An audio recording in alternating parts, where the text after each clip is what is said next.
Mekar di taman sari, semerbak wangi, penjuru bumi. Assalamualaikum warahmatullahi wabarakatuh. Alhamdulillah, di kesempatan perdana podcast UBB Universitas Bangka Belitung, saya mendapatkan kehormatan. Ini kita buka nggak apa-apa Bu ya? Sudah buka ya? Sudah boleh buka. Iya, jadi ceritanya gini teman-teman sekalian, bahwa kita membutuhkan media informasi dan komunikasi untuk berkomunikasi, bertukar informasi dengan semua sivitas akademika Universitas Bangka Belitung dan publik luas. Karena itu UBB Podcast Studio berdiri. Nah, ini kira-kira kesempatan perdana teman-teman semua, kita menghadirkan seorang tokoh aktivis yang luar biasa di Universitas Bangka Belitung. Ini edisi perdana. Bu, assalamualaikum Bu. Waalaikumsalam warahmatullahi wabarakatuh. Juga semua yang kebetulan lihat program perdana podcast UBB. Ya. Ya. Terhormat banget. Saya juga terhormat nih. I'm so humble. Thank you. Terima kasih. Saya juga terhormat mengantarkan podcast perdana ini dengan Bu Tika, dan saya jadi hostnya. Sami-sami. Udah kayak DJ kan? Iya. Oke, sementara saya kira-kira aman ya, nggak apa-apa kalau Nggak kita apa-apa, buka masker. nggak Ini apa-apa. jaraknya cukup Cukup jauh. jauh, betul. Bu, saya mau nyanyi. Iya. Putih-putih melati. Suara saya jelek banget ya. Enggak. Tolong lanjutin sedikit Bu, sedikit aja. Mekar di taman sari, semerbak wangi, penjuru bumi. Luar biasa. Jadi kebanting suara saya tadi ya. Yang penting nyanyi, konsepnya nyanyi, seru. Iya. Bu Tika dulu sempat jadi putri remaja 1978. Ya, betul. Itu udah jauh sekali, saya belum lahir, Bu. Belum lahir. Ya pasti belum. Dulu sebuah prestasi luar biasa. Iya, Nah, betul sih. sekarang Ibu masih berprestasi. Terus berprestasi. Amin. Nah, tapi kan ada perubahan yang Betul. luar biasa nih, Bu Tika.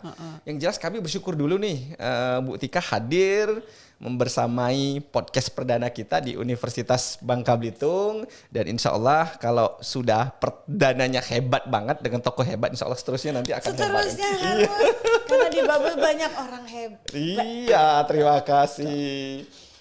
Apa yang paling berubah dan apa yang paling ingin Ibu Tika katakan antara dulu dengan kondisi sekarang? Ini enggak Wow. ini ya. Ya, ini pertanyaan yang sulit sebenarnya. Tapi mungkin bagi anak-anak yang lahir zaman milenial, Iya. post milenial, mungkin mereka nggak butuh pertanyaan itu. Oh, sebenarnya sangat butuh loh Gitu Pak ya? Ibrahim. Jadi sebelumnya sih terima kasih banget Iya. udah mengundangku untuk di perdana podcast Siap. UBB. Mudah-mudahan nanti sempat datang lagi, ngisi lagi gitu suatu Amin. hari gitu ya. Pertanyaan tentang Putri Remaja Indonesia, ketika itu aku SMA kelas 3 Pak Ibrahim. Tarakanita dan 17 tahun lah waktu Iya, itu iya, ya kan. iya, Jadi iya, buat iya. remaja-remaja Bangka Belitung yang 17 tahun, apa prestasimu? Nah, itu gitu ya. pertanyaan penting ya. Emang. Saya juga lagi mikir nih, apa prestasi saya 17 tahun yang Ada di usia lah 17? pasti ada lah. Saya ada dulu lah. ketua OSIS. Ah, Ketua OSIS di SMA. Tuh, itu SMA prestasi. Negeri 3 Pangkal Pinang. Ya, terus. ini pasti Bu. gurunya senang nih. Yes, disebutin gitu. Sama alumni. Jadi waktu itu majalah Gadis tuh kan banyak punya program Oke. ya kan, dan ketika itu majalah Gadis ngetop lah ya kan. Dan kita berlomba-lomba ikut kegiatan apa aja lah gitu ya kan. Nah, aku tuh kan emang seneng waktu juga dari daerah. Aku baru pindah ke Jakarta tuh dari pendopo. Dari pendopo. Pendopo Sumatera Selatan itulah. Oh iya. Makanya aku pacak ngomong sana lah. Payo. Payo.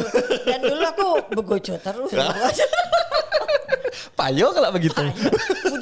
Budak baret. Jadi waktu pindah Jakarta shock lah ya, kehilangan hutanku, kehilangan paretku, kehilangan teman-teman yang sudah 15-an tahun bareng ya kan. Tapi mama kan sama papa gimana supaya anak-anaknya bahagia dengan kepindahan pertama kali ke kota besar yang kita nggak suka gitu ya kan. Ya udah akhirnya kita langganan lah ya pasti majalah Gadis gitu. Nah adalah pemilihan Putri Remaja Indonesia. Nah sebelumnya udah ada Melanie Sadono dari Pendopo juga. Yeah. Dan dia menang waktu itu juga nomor 1. Jadi waktu itu Melen ikut aja ini biar kita kenal Jakarta gitu lah ya. Terus sebel pengen balik Pendopo gitu. Tapi tahu-tahu aku ya coba melok lah gitu kan. Terus tahun 78 pas kelas 3 SMA lah kok masuk finalis gitu ya 20 besar. Nah itu heboh tuh Pendopo lirik heboh. Wah anak-anak kampung Pendopo sama lirik masuk finalis Putri Remaja. Cak itu jadi waktu itu aku belajar bahwa walaupun kita orang daerah kecil, kota kecil, tidak menghambat prestasi skala nasional, bahkan internasional. Itu dulu ya. Itu dulu loh, Pak Ibrahim. Tika udah ngomong gitu ya maksud saya ya. Aku udah ngomong gitu. Nah kebetulan pas menang, ya Allah, jadi ada 2 anak pendopo, Melanie Sadono dan Tika Bisono, yang bisa menjuarai Putri Remaja Indonesia skala nasional. Jadi kita makin percaya bahwa yang di daerah itu kesempatan untuk jadi besar itu nggak ada halangan, kecuali dirinya yang menghalangi. Nah ini poin penting saya kira ini. Ini yang poin penting yang sebenarnya harus kita dengar. Ini terkait artinya ini kan terkait dengan soal motivasi kita benar, dan Pak kemudian Ibrahim, kepercayaan diri. Betul. Nah ini sebenarnya Bu yang menurut saya kadang-kadang seringkali kita bukan tidak punya kemampuan, tapi kadang-kadang kita sudah minder duluan. pede ya. Nah, betul. teman-teman mahasiswa atau barangkali anak-anak muda, ini apa sih yang harus mereka pegang duluan sih? Kalau mau benar-benar. Itu makanya kayak tadi waktu presentasi ya, kan aku menghadirkan 2 slide tuh. Yang slide pertama kebanggaan Bangka Belitung ya kan, dan yang kedua serba-serbi mahasiswa kan atau anak muda lah di sini. Itu udah gila banget gitu loh, prestasinya udah banyak banget. Nah tinggal sekarang nggak jago kandang. Gimana nggak jago kandang? Jadi abis di daerah dinaikin ikut kompetisinya. Paling jelek apa sih? Kalah ya kan. Tapi kan yang penting udah berani nyoba Pak Ibrahim. Nah dulu mama papa ngajarinnya nggak boleh terhambat untuk nyoba. Jadi nyoba dulu. Jajal-jajal jago kandang dulu. Ya apalah, jago kandang dulu. Iya, mulai dari kecil dulu. Tapi kan udah pada pakai medali, pegang piala. Aku juga dulu cair tuh. Juara pop singer tuh di Air Molek tuh dulu di lirik. Itu 4 SD. Habis itu punya band anak-anak SD. Pelan-pelan. Nah, tapi pas sampai di Jakarta melok yang di sana kan. Ikut yang di sana, apa yang ada.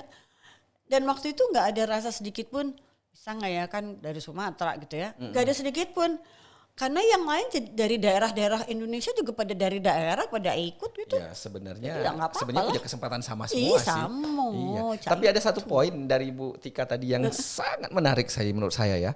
Jadi sekarang udah bagus-bagus nih, udah hebat-hebat. Nah kita merasa sudah mungkin kelasnya oke, kalau Bangka Belitung saya sudah merasa aktivis nih. Betul. Mahasiswa kita sudah merasa hebat kritis, lah. sudah hebat lah.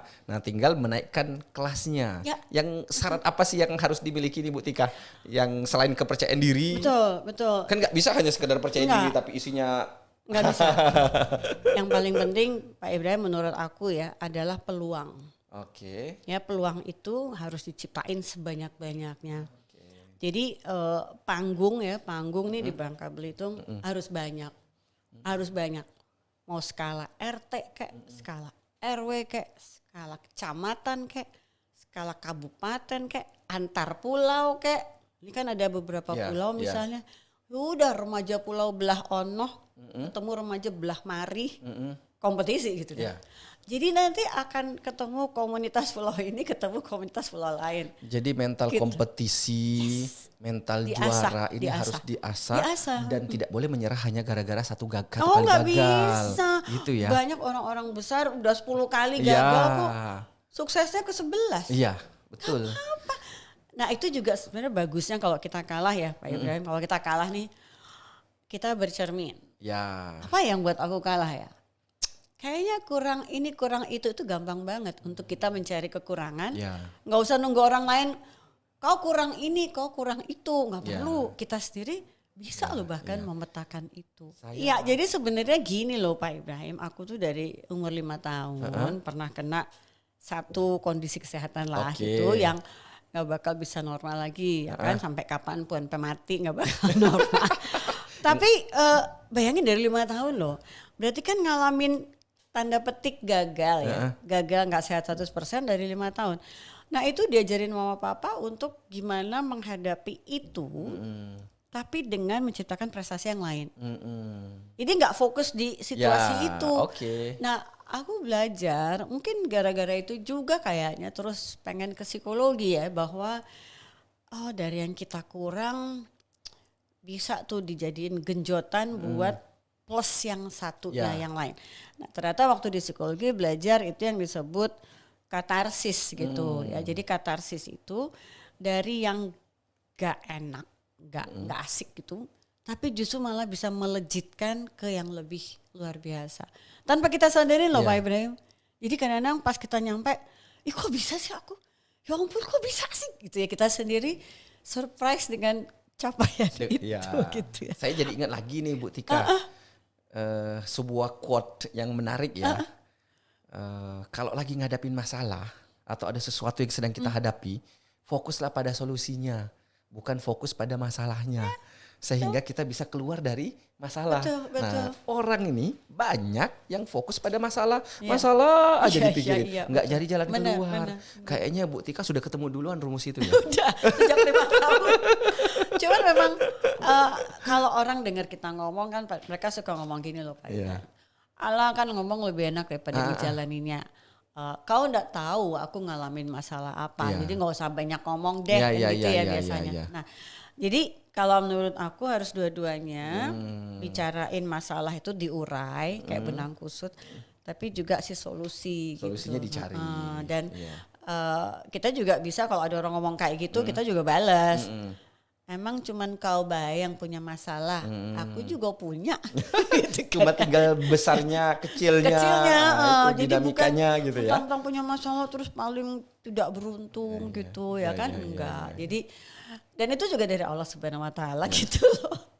Kok darulah. Iya. Kita minum dulu deh Bu. Ya, kayaknya. Iya. Nah, ngobrol lagi nih soal tadi kan ada motivasi, Iya. terus opportunity harus diperluas gitu ya. Oke. Harus kita perluas, lalu kemudian harus banyak ikut kontestasi, harus banyak ikut betul, momentum untuk bisa jadi juara walaupun gagal. Nah, soal literasi. Ini seberapa penting sebenarnya literasi, kemauan membaca, kemauan untuk membuka diri, keterbukaan terhadap informasi ini, seberapa besar itu akan membentuk karakter kita nanti untuk jadi seorang petarung? Jawabannya Ya, super penting. super penting. Jadi jawabannya bukan kalau bisa atau sebaiknya. Jawabannya super penting. Ya karena ada juga fenomena gini, seorang teman sih bilang saya, ini anak karakteristik generasi kita sekarang ini, walaupun tidak semua ya, beberapa atau mungkin bagian kecilnya lah, kemampuan literasinya ini rendah atau keinginannya untuk membangun literasi rendah sehingga Jawabannya beda sama aku loh. gitu ya. Kalau Gimana? jawabanku Pak Ibrahim selama ini kalau di interview ya, media kayak atau apapun lah gitu. Jawabanku konsisten sampai hari ini, anak-anak Indonesia rendah literasi. Aku nggak pakai titik koma, Oke. titik aja udah, nggak pakai koma. Biar marah gitu, ya marah aja kalau dituduh rendah literasi. Siapa suruh lo nggak suka baca? Ya. Nah, jadi karena kebetulan dosen juga, itu kelihatan banget di mahasiswa, kelihatan banget. Ya, dan kalau ada yang baca buku, malah dikatain, Iya. sok baca buku lo gitu ya. Biasanya malah obat tidur kan.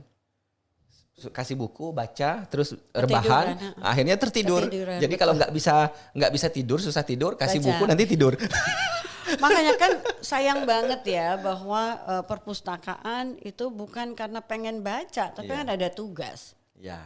Habis tugas nggak pada masuk kok. Betul. Ya, jadi memang kalau menurut aku ini kegagalan Dikbud.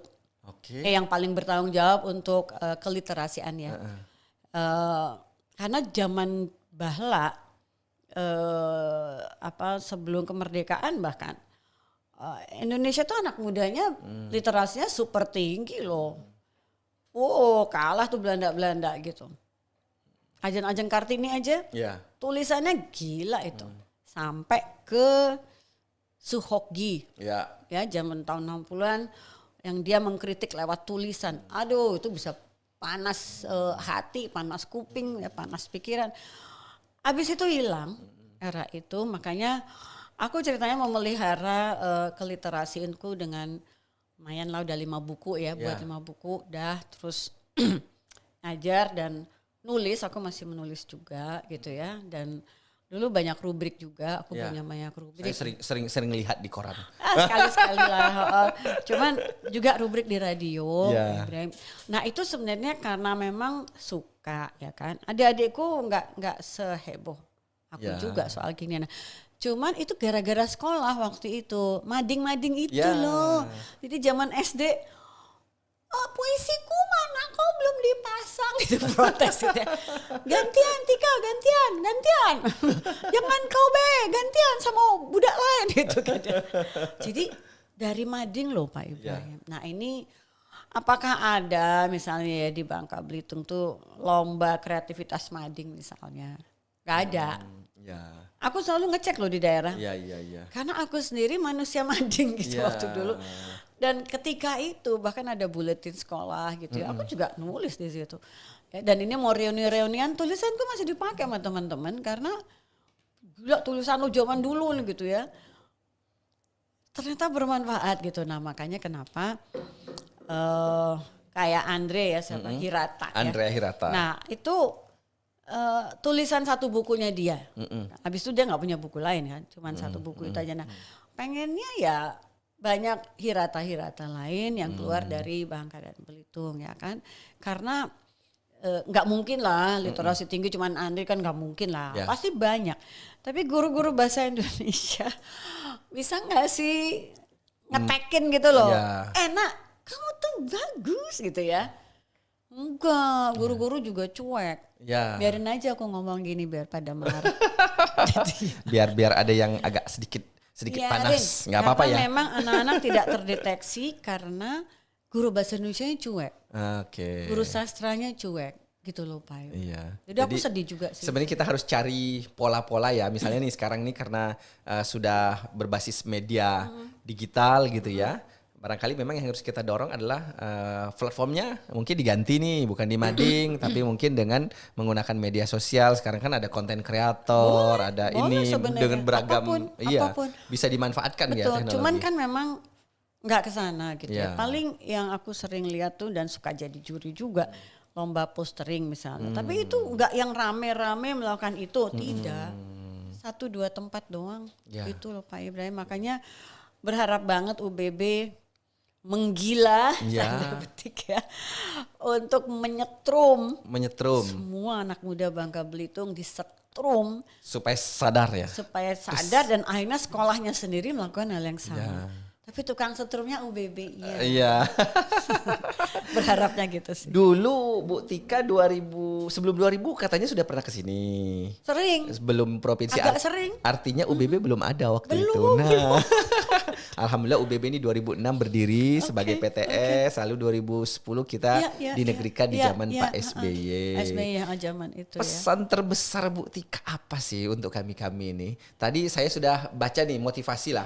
Bagi saya itu sebuah motivasi yang luar biasa. Di daerah kalau mau kompetisi tinggal mencari kesempatan untuk naik kelas, kira-kira begitu. Nah, tetapi kadang-kadang kita juga merasa hebat tapi di sini di kelasnya ya. Kira-kira apa nih yang harus kita dorong betul sebetulnya untuk kita coba mulai naik kelas lagi untuk anak-anak kita. Yang pasti sih Bangka Belitung tuh kalau secara geografis ya dari peta tuh kan deket banget sama Singapura, Malaysia, Sabah ya. Bahkan sama Bangkok, Kambodia nggak jauh-jauh amat lah gitu loh. Nah coba kawasan itu ajak bermuara bergiatnya di UBB. Geng itu aja dulu. Semenanjung itu aja dulu. Yang ada laut Cinanya dikit itu loh ya kan. Nah itu datang ke sini ya kan. Karena dan dijadiin international venue misalnya. Bisa zooman tapi dengan dunia karena pembicaranya dari entah geng Malaysia kali, geng Singapura ya kan, dan itu kan deket-deket nggak mahal-mahal amat lah buat datengin. Lagian pemerintah ini yang bayar biarin aja. Tapi supaya Bangka Belitung ya sebenarnya yang doeng, jangan pariwisatanya aja tapi juga akademiknya, penelitiannya, keilmiannya, bukunya, orang-orangnya stand out. Chin up gitu ya. Itu baru satu loh ya, baru dari geografis. Dan yang kedua bertukar, jadi si Bangka Belitung yang kebelah ono, kebelah sana gitu ya. Dengan kegiatan yang di sana tapi Pak Ibrahim, kita yang ikut gitu ya. Tapi di blow up, jadi Pak Agus gini harus dipelihara gitu ya. Ikut nge-blow up dari sana. Live streaming atau apa gitu ya, yang geng Babel di Kambodia, geng Babel di Myanmar, di Bangkok, yang gitu-gitu deh. Ini baru 2 loh ya, aku masih punya 200 nih. Banyak banget nih. Karena aku kan orang daerah juga ya. Kita masih sedulur lah dulu. Masih lah. Papa tuh dulu area manager kan di Stanfac, jadi perusahaan minyaknya namanya Stanfac Indonesia, dan Papa itu membuat yang baru-baru misalnya Porkamat, pekan olahraga antar departemen. Kalau itu cuma kantor sebenarnya. Tapi habis itu Porkamat yang ikut non staff juga ikut kan. Itu jadi kayak satu kota pendopo gitu kalau lagi acara. Jadi misalnya buat pekan olahraga antar mahasiswa misalnya di sini ya. Hostnya UBB dulu deh. Pakai stadion yang ada tuh ya kan. Dan ada berapa perguruan tinggi di sini atau akademi atau apalah gitu, ikut semua gitu ya, pialanya piala gubernur atau apa, buat setahun sekali, itu bisa langsung. Jadi kita harus bikin event ya. Agus ini nanti jadiin 1 jadi 10 gitu ya. Lo juga res jadi 15 gitu ya. Nah itu be the first. Be the first gitu. Iya, jadi dulu salah satu pendiri Universitas Bangka Belitung itu Prof. Bustami Rahman. Dia punya mimpi bahwa dengan lokasi geografis kita sekarang ini, dia pengen UBB itu menjadikan Laut Cina Selatan dengan semua negara yang ada di sana itu sebagai halaman depan. Dan yang lain jadi halaman belakang kita. Ya udah kan sama aku itu tadi makanya saya jadi teringat lagi. Aku mengingatkan jadi. Iya, jadi mengingatkan. Tapi kita sudah mulai nih Bu Tika dengan Malaysia kita kerjasama. Aku bersedia membantu untuk buat cetak birunya. Karena cetak biru itu kan nggak bisa per tahun. Cetak biru itu harus 5 tahun, jangka panjang, 10 tahun jangka panjang.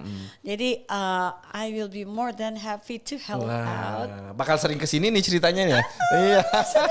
Kalau tadi baru dua baris ya. Nanti lagunya bisa sampai selesai.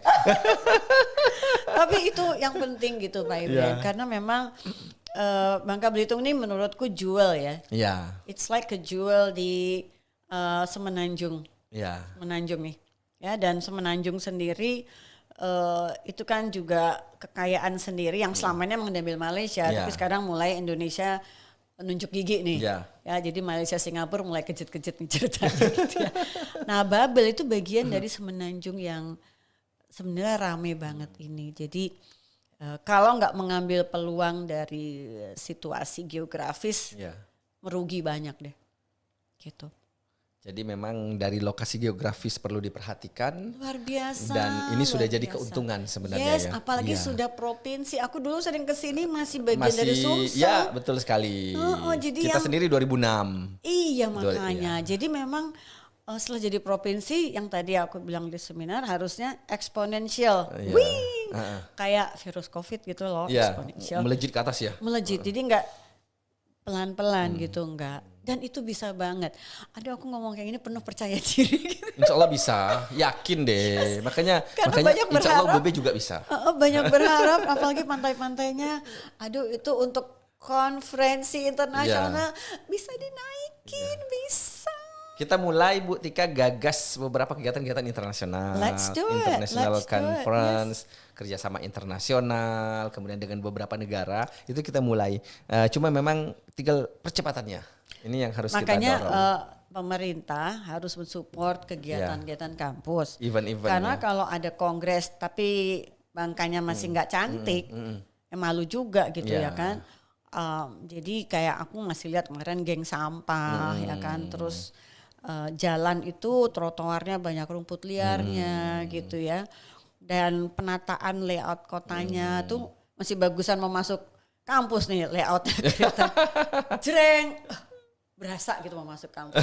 Nah yang di luar nggak berasa. Ini mau difokusin apa sih daerah ini gitu ya, daerah yang sana mau difokusin apa gitu, itu belum berasa gitu. Makanya insya Allah sih akan ke sana ya kan. Cetak biru sih Pak Ibrahim, menurut aku yang penting blueprint itu sangat penting karena itu visi ya. Gitu. Ada 2 pertanyaan yang sudah saya simpan ini. Seru deh ya. Yang pertama terkait dengan soal kondisi sekarang. Nah, anak-anak kita sekarang ini kan melek teknologi. Betul, kemudian betul, cenderung sekarang kadang-kadang mulai agak pengen instan begitu ya. Oke, kita adopsi teknologi, tapi maksudnya kita juga punya visi. Nah, itu gimana sih sebagai seorang psikolog, sebagai seorang pendidik yang sudah berapa generasi sih? Kita hitung berapa generasi nih misalnya. Aku lulus SMA 79 ya. Udah berapa dekade tuh ya? 79 ke 21 ya. Nah kan Bu Tika ini mengamati nih perkembangan yang begitu signifikan ini. Nah, sangat, sekarang dengan kondisi sekarang kan mereka punya curiosity-nya kan tinggi ya anak-anak kita ini ya. Penasarannya tinggi, tapi juga kadang-kadang pragmatisnya juga tinggi. Ya, nah, ini apa yang harus paling dipersiapkan sebenarnya? Kerugian terbesar ya Pak Ibrahim kalau menurut aku adalah mereka nggak suka proses ya. Oke. Jadi kalau udah proses fobia, yang merugi mereka sebenarnya. Nah tapi aku selalu mengamati ini gagalnya geng yang tua-tua ngajarin. Kita lagi loh, kita juga salah dong. Yoi. Jadi geng yang tua-tua itu saking sibuknya nggak punya niat atau nggak mau buang waktu banyak untuk ngajarin proses. Ngajarin proses perlu waktu loh. Iya. Dan harus memberi waktu mereka ketika gagal mereka ngulang lagi misalnya.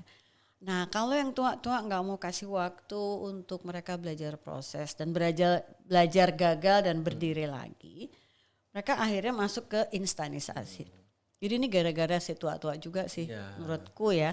Karena kalau aku seminar-seminar gitu ya, webinar-webinar, mereka juga nggak mau instan.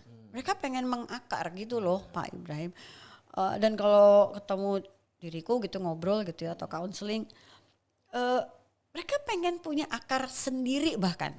Gak mau akarnya mama papa atau akarnya guru yang disuruh ngikut. Iya. Aku pengen punya akarku sendiri. Nah aku kalau ngobrol sama mereka, itu bagus dong sayang, go. Iya, cuman kalau yang di sana tonton jegal, nah gitu loh. Jadi ketahuan bahwa ketika mereka mau coba untuk cara mereka sendiri, tata kelola mereka sendiri yang pasti nggak sempurna, pasti. dilarang sama yang tua-tua karena yang tua-tua nggak sabar untuk mereka salah dan belajar dan bangkit lagi gitu loh Pak Ibrahim. Wow. Gara-gara sibuk dan pengen status sosialnya nggak keganggu sama hal-hal seperti itu gitu loh. Oke. Jadi misalnya ikut kompetisi, masa anaknya gubernur kalah, jangan kalah. Iya. Nah gitu-gitu atau Iya. anaknya kepala polisi kok nggak ikut, harus ikut misalnya. Iya. Padahal yang dia mau ikutin bukan itu, yang lain. Tapi karena ini banyak orang polisi misalnya dipaksain Iya. gitu ya. Nah ini banyak banget Pak Ibrahim hal seperti ini. Jadi mereka pengen create their own signature. Iya. Ya, they really want to do it gitu loh. Cuman kenapa sih nggak dikasih gitu ya kan? Apalagi mereka juga pengen proses, mereka nggak suka ujuk-ujuk jadi tiba-tiba jadi gitu ya. Mereka juga nggak mau sebenarnya gitu. Iya. Cuman kasih kita kesempatan dong gitu loh ya kan. Jadi kalau begitu sometimes jangan-jangan orang tua-tua ini kemudian menjadi penghambat kemajuan tumbuh kembang anak ya. Mereka yang ngomong loh, mereka yang ngomong. Mereka yang ngomong ya. Kok mereka jegal-jegal sih? Jadi ya kayak tadi aja ada yang nanya pertama kali, kenapa sih mereka kok kayaknya nggak seneng kita mau maju, jadi kita banyak dihalang-halangin. Sementara kalau aku tanya orang tua, orang tua kata anak-anak gini, enggak lah Mbak Tika, kan mereka tuh ngaco ya Mbak, kita kan karena sayang kita pengennya mereka bener gitu ya. Kalau mereka maunya sendiri mereka suka ngawur, suka-suka, nggak bener. Di situ aku koreksi. Bapak Ibu hati-hati ngomong mereka nggak bener, hati-hati. Bapak Ibu juga seumur mereka nggak bener juga dong berarti ya. Nah jadi zaman sekarang udah nggak bisa lagi kita mengatakan bahwa cara anak-anak pasti lebih salah daripada cara orang tua. Itu udah nggak boleh gitu. Jadi sementara cara anak-anak kalau memang nggak sempurna, ya memang harusnya nggak sempurna. Tapi kalau mereka nggak nyoba-nyoba sendiri dari awal, mereka tahu kekuatan dan kelemahan dirinya kapan? Semua didikte mulu. Hey guys, I'm on your side. Aduh, saya jadi belajar banyak ya. Kenapa? Iya, banyak kalimat-kalimat penting ini yang saya kira perlu didengar oleh anak-anak. Karena aku dengan anak-anak juga, aku nggak strangling their neck juga nggak sih. Jadi misalnya, Julian mau gini mau gitu, Janice, tunggu, ke meja dulu, ngobrol dulu. Nah, yang aku gali keberwawasanannya. Walaupun kadang-kadang, misalnya anakku mau ambil beasiswa Fulbright. Ada 2, Australia sama Amerika Serikat. Aduh, Australia aja, jangan Amerika. Aduh, itu negara penuh senjata ngawur gitu ya. Tapi terus Janice bilang, Mama Maya kan pernah sekolah di Amerika, masa Janice gak boleh. Terserah ya, pokoknya Mama doainnya ya Allah tolong keterimanya di Australia, jangan Amerika Serikat. Mama kok gitu sih gitu ya. Jadi cara kita untuk mengalihkan. Nah, tapi mereka tahu alasannya.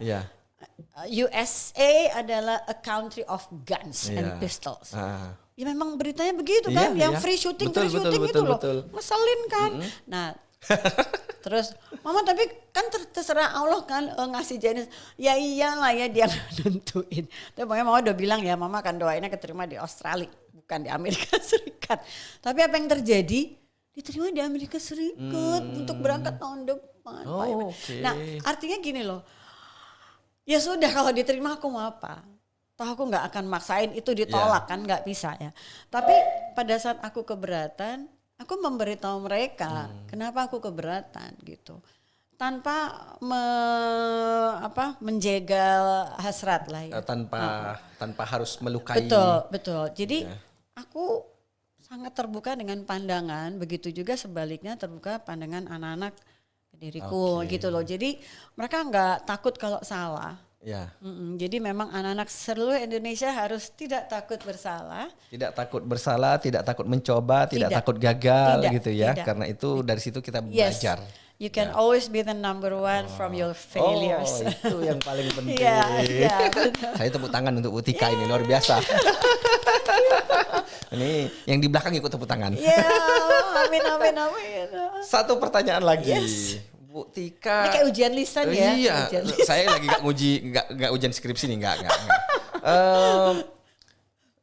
Perjalanan panjang Bu Tika, lalu kemudian harus berlabuh dan kemudian memutuskan berlabuh dalam dunia kampus, jadi pendidik.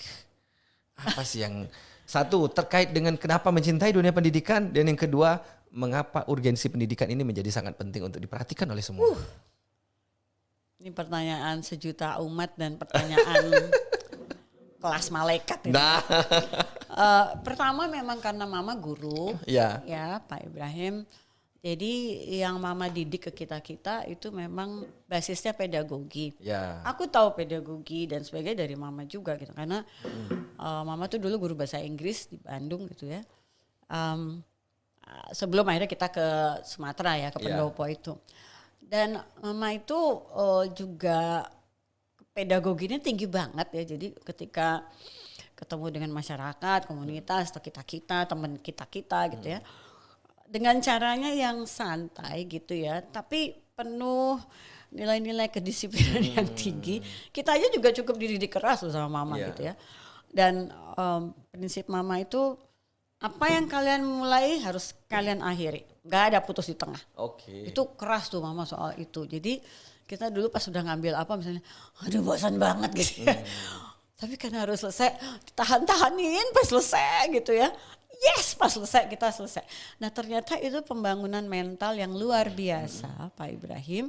Untuk nggak banci gitu loh, kalah di tengah terus ditinggal.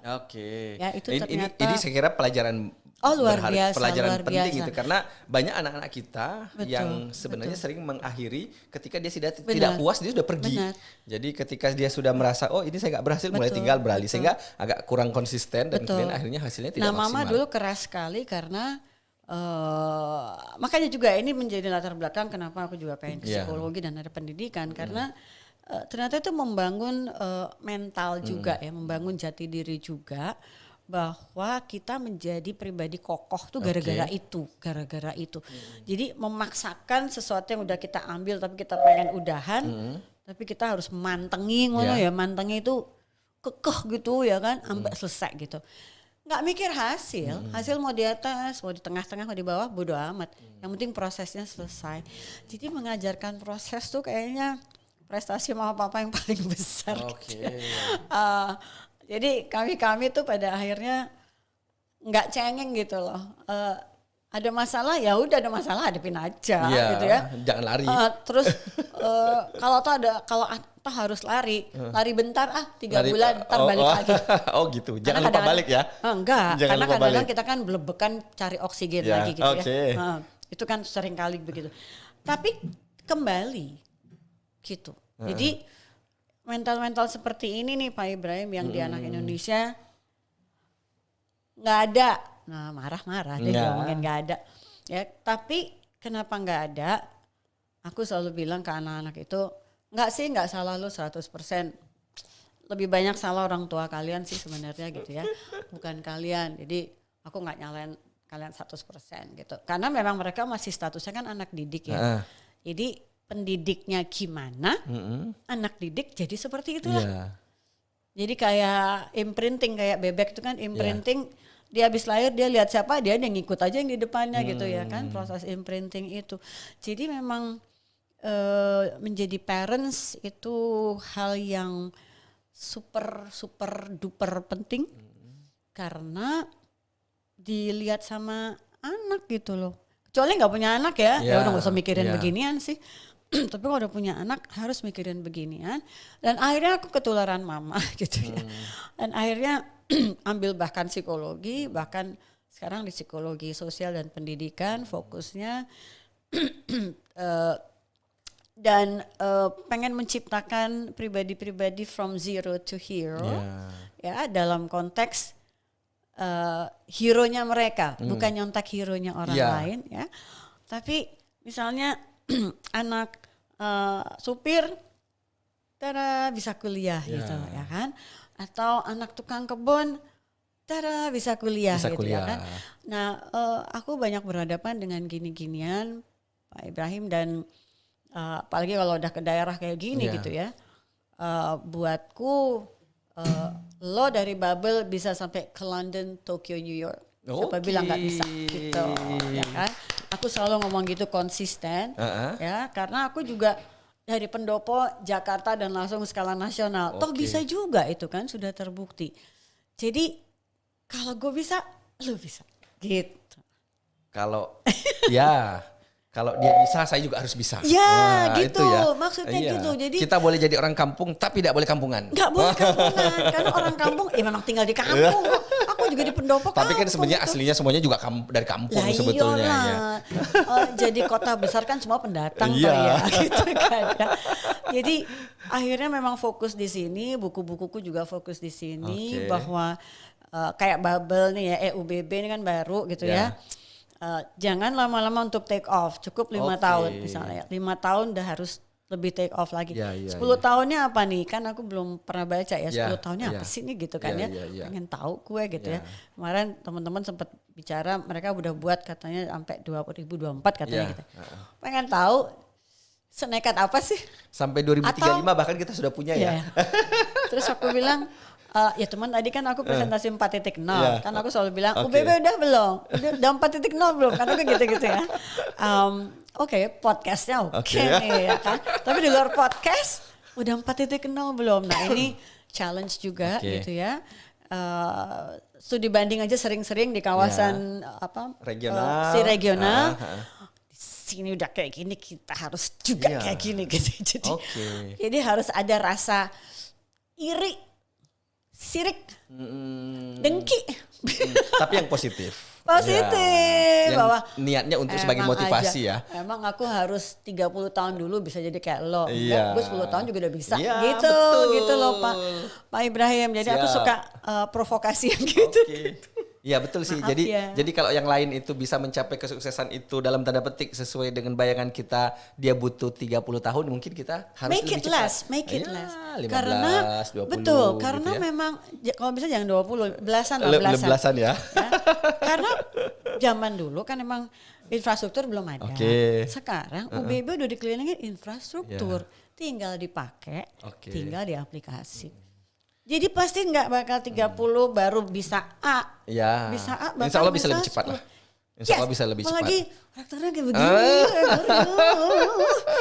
Rektornya penuh vitalitas gini, luar biasa.